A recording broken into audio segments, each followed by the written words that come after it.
पुराने वक्त की बात है कि इराक के शहर बगदाद में एक फिरोज नामी लड़का रहता था जिसे चोरी करने की आदत थी। वह मेहनत मजदूरी करने की बजाय रात को किसी के भी घर में घुस जाता और खूब लूटमार करता। हैरत की बात यह थी कि वह किसी से पकड़ा भी नहीं जाता था। उसने जिस घर में चोरी करनी होती दिन के वक्त उस घर का हालचाल जान लेता और फिर रात को उस घर में नकब लेने चला जाता। एक दिन दोपहर के वक्त वह गांव के एक घर के सामने खड़ा था। उसे वहां खड़े काफी वक्त हो गया था। अचानक उसे उस घर के अंदर एक बूढ़ा शख्स दिखाई दिया जो लाठी से चीजें टटोलकर इधर उधर चल रहा था, जिससे यह मालूम होता था कि बूढ़ा आंखों से नाबीना है। इस चोर ने जूते अपने हाथ में पकड़े और आहिस्ता आहिस्ता इस नाबी शख्स के घर के अंदर दाखिल हो गया और इस घर के बुनियादी कमरे का जायजा लेने लगा। उसने देखा कि अंदर बहुत कीमती सामान पड़ा था। वह सोचने लगा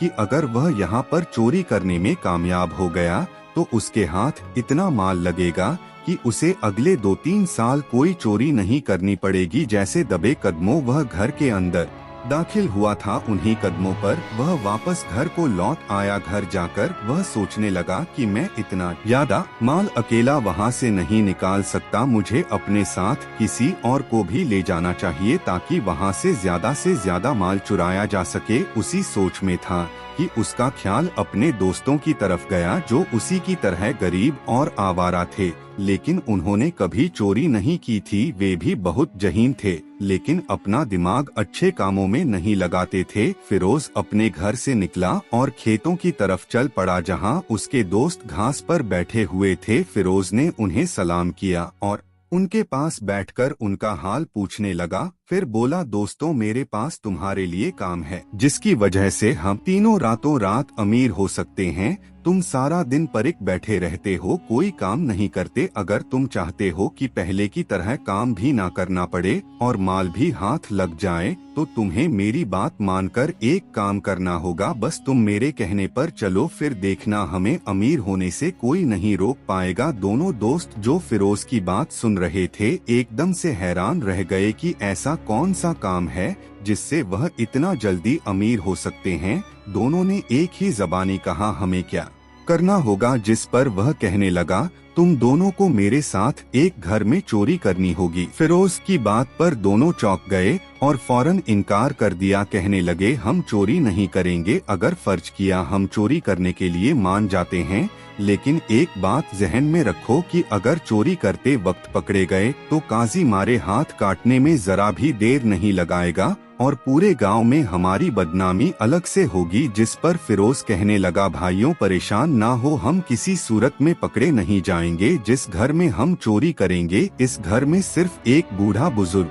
रहता है और वह आंखों से भी अंधा है। चोरी के दौरान अगर वह उठ भी गया तो हमें देख नहीं सकेगा और हम वहां से आसानी से फरार हो जाएंगे। मैंने उसके घर में बहुत कीमती सामान देखा है जिसे हम आसानी से चुरा सकते हैं। फिरोज के दोस्त फिर भी इस बात को नहीं मान रहे थे, जिस पर फिरोज उनसे कहने लगा, तुम लोग किसी भी चीज को हाथ ना लगाना, हम तीनों मिलकर अंदर जाएंगे। मैं सारा सामान चोरी करके कपड़े में बांध दूंगा, बस तुम लोग मुझे इस सामान को बाहर लाने में मदद करना। मैं तुम्हें इस काम का इतना इनाम दूंगा जितना चोरी करने में साथ होने पर देना था। फिरोज ने उन्हें कहा, हम रात के पिछले पहर बूढ़े के घर चोरी करने के लिए जाएंगे। तुम शाम को मेला देखने के बहाने घर से निकल जाना। जब रात का समय हुआ तो दोनों दोस्त मेला देखने का बहाना करके घर से निकल आए। सीधे फिरोज के घर पर पहुँचे। फिरोज पहले ही अपने दोस्तों का इंतजार कर रहा था। दरवाजे पर दस्तक होते ही वह फौरन घर से निकल आया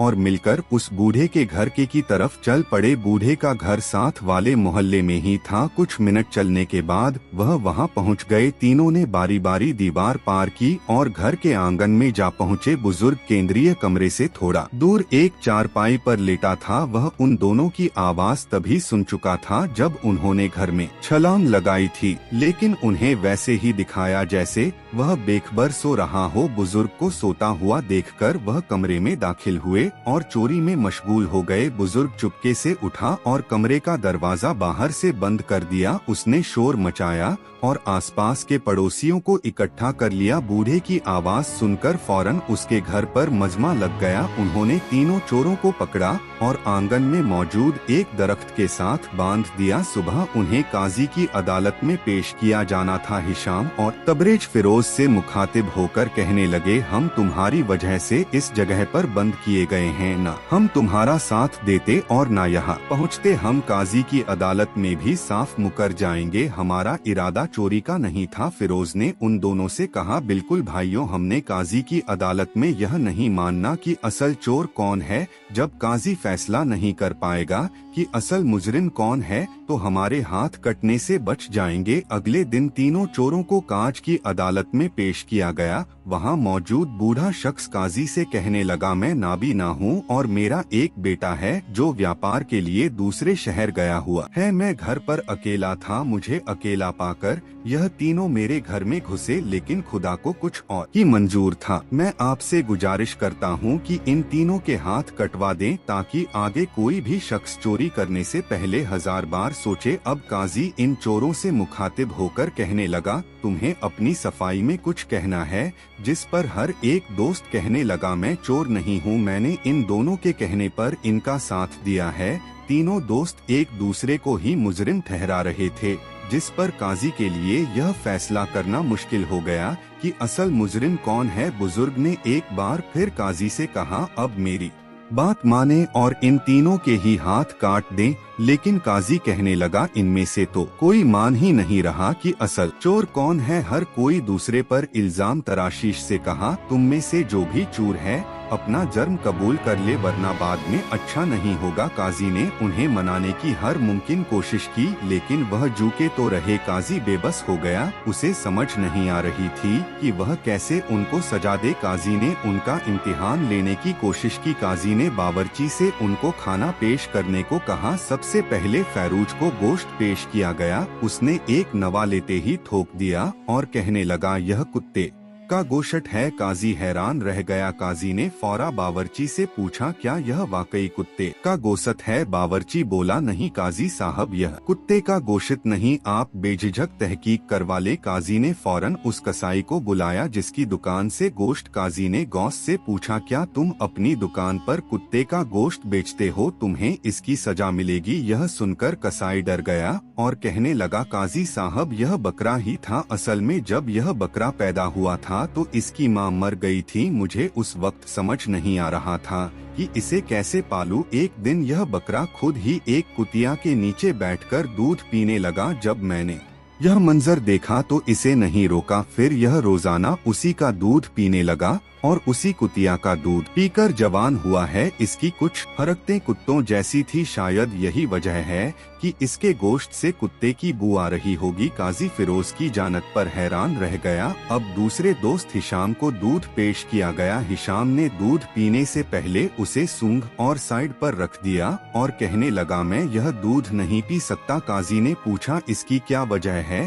हिशाम कहने लगा, यह दूध जहरीला है, इसमें जहर मिलाया गया है, इसलिए मैं इसे नहीं पी सकता। काजी ने एक बार फिर बावर्ची की तरफ देखा और उसे दूध चेक करने को कहा। बावर्ची ने एक दूसरे बर्तन में दूध उंडेला। जब उसने सारा बर्तन खाली किया तो उसके अंदर एक मरी हुई छिपकली पड़ी थी। काजी एक बार फिर चौंक गया। अब तीसरे दोस्त तबरेज की बारी थी। उसे चने पेश किए गए, लेकिन उसने भी खाने से इनकार कर दिया और कहने लगा, यह चने पहले किसी घोड़े ने खाए हैं और उसके बचे हुए चने अब मुझे पेश किए गए हैं। काजी ने हैरानी से बावर्ची की तरफ देखा। बावर्ची कहने लगा, शायद यह सच कह रहा है। कल मैंने आपके घोड़े को जिस थैले में चने दिए थे वह थैला जाकर बावर्ची खाने में रख दिया। उधर एक दूसरा थैला पड़ा हुआ था।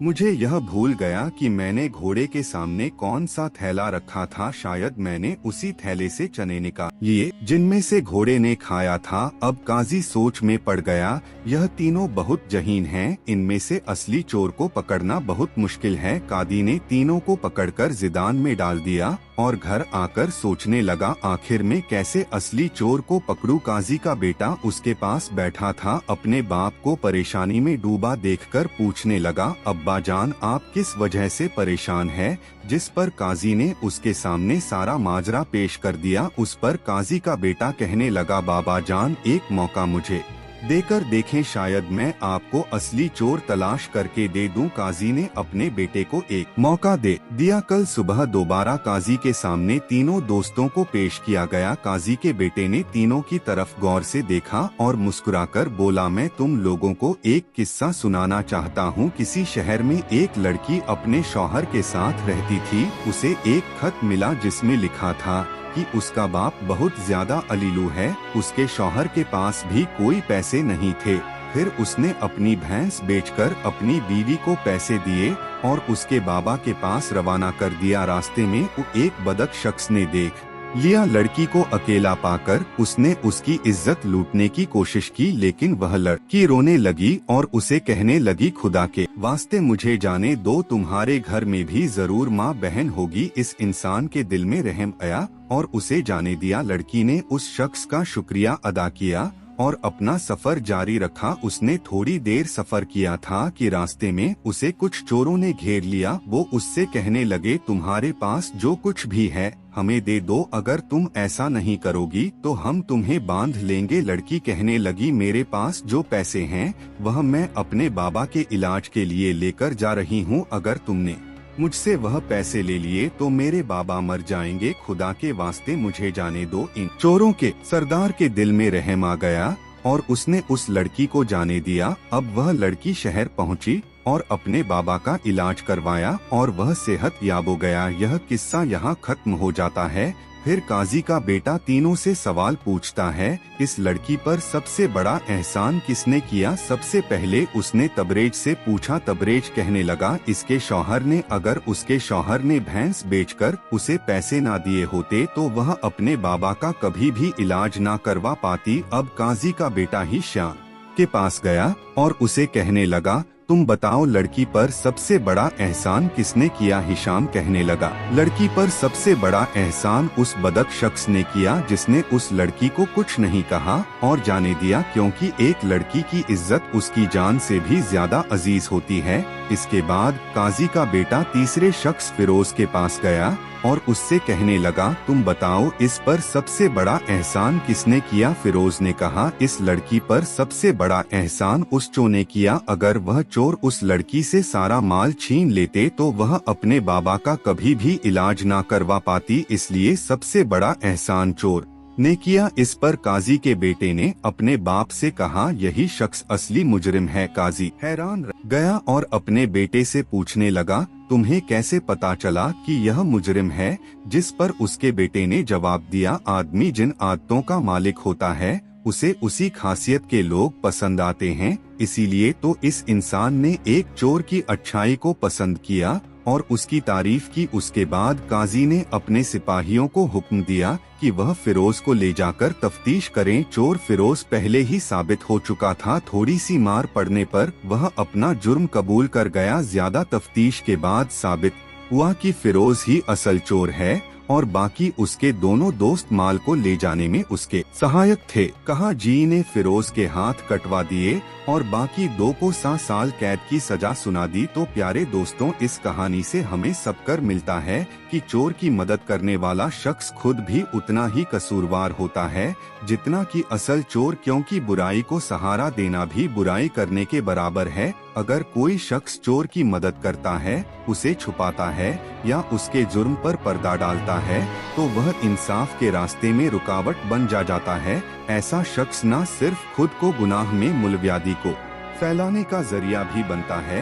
यह सच है कि बुराई को सहारा देने वाला भी बुरे अंजाम से नहीं बच सकता। चोर के मददगार को शायद वक्त पर नुकसान ना हो, लेकिन एक दिन वह भी पकड़ा जाता है। अगर हम चाहते हैं कि हमारा माहौल अदल व इंसाफ पर कायम रहे तो हमें न सिर्फ बुराई के खिलाफ आवाज बुलंद करनी होगी बल्कि अमली तौर पर भी उसके सद्भाव के लिए खड़ा होना होगा। माश की बेहतरी तभी मुमकिन है जब हम हक और सच्चाई का साथ दें और जुल्म ज्यादती के खिलाफ डट जाएं, चाहे वह किसी भी शक्ल में हो। हमें अपने अंदर एहसास ए जिम्मेदारी पैदा करना होगा कि अगर हम किसी बुरे अमल को नजरअंदाज करेंगे या खामोश तमाशाई बने रहेंगे तो दरअसल हम भी इस बुराई के फैला में शरीक हो रहे होंगे। इसी तरह हमें अपनी रोजमर्रा जिंदगी में भी मुत रहने की जरूरत है। कभी कभी लोग नादान तौर पर ऐसे काम कर बैठते हैं जो बाद में उनके लिए शदीद मुश्किलात का बाई बन सकते हैं। मिसाल के तौर पर कभी भी किसी अजनबी के कहने पर उसका कोई बैग, थैला या कोई और सामान उठाने की गलती ना करें, चाहे वह कितनी ही मजबूरी जाहिर करें